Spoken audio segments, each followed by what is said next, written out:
Recently, the 86th meeting of the Ganga Water, this technical committee meeting took place in Kolkata. It happened on, I think, 6th of March.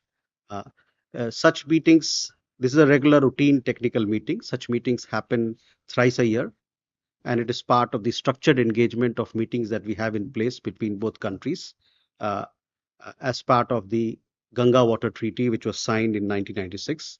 At the meeting, the two sides discussed all matters related to Ganga Water Treaty, including measurement of flow of water flow and other issues of mutual interest on this particular subject. नमस्कार दोस्तों, India strikes network पर आपका स्वागत है। आज हम बात करेंगे भारत की नई जल कूटनीति की, जो दक्षिण एशिया में एक नया इतिहास लिख रही है। भारत ने पहले पाकिस्तान के साथ इंडस वाटर्स ट्रीटी को निलंबित कर दुनिया को चौंका दिया, और अब बारी है बांग्लादेश के साथ गंगा जल संधि की। जी हां, 2026 में खत्म होने वाली इस संधि को भारत अब नए सिरे से लिखने जा रहा है, और इस बार शर्तें हमारी होंगी। 1996 में भारत और बांग्लादेश ने गंगा जल संधि पर हस्ताक्षर किए थे, जो 2026 में खत्म हो रही है। लेकिन अब भारत ने साफ कह दिया है कि हमें अपनी बढ़ती विकास जरूरतों के लिए गंगा के ज्यादा पानी की जरूरत है।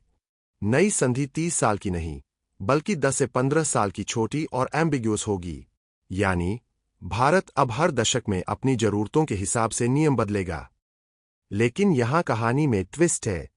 बांग्लादेश में प्रोफेसर यूनुस की अंतरिम सरकार, जो भारत के खिलाफ जहर उगलने में कोई कसर नहीं छोड़ रही, अब खुद अपने पैरों पर कुल्हाड़ी मार रही है। अरे यूनुस, आपने तो भारत के खिलाफ तीखी बयानबाजी की, चीन और पाकिस्तान से दोस्ती बढ़ाई, और अब गंगा के पानी की बात आई तो चेहरा लटक गया। देखिए, गंगा का पानी बांग्लादेश की कृषि और आजीविका के लिए रीढ़ की हड्डी है। लेकिन भारत ने साफ कर दिया है कि पश्चिम बंगाल और बिहार की जरूरतें अब प्राथमिकता होंगी।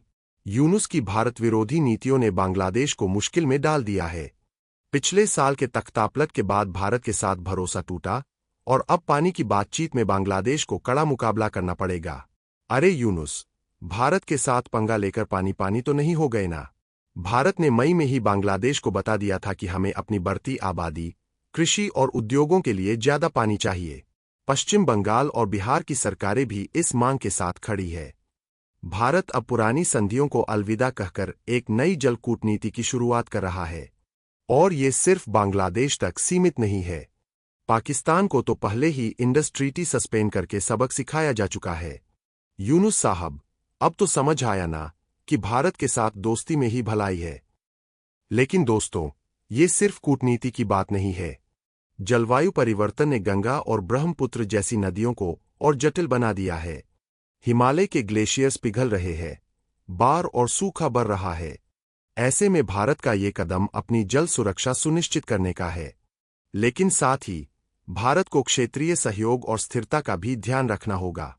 तो दोस्तों, भारत की नई जल कूटनीति न सिर्फ अपनी जरूरतों को प्राथमिकता दे रही है, बल्कि पड़ोसियों को भी साफ संदेश दे रही है, भारत अब पुरानी शर्तों पर नहीं चलेगा।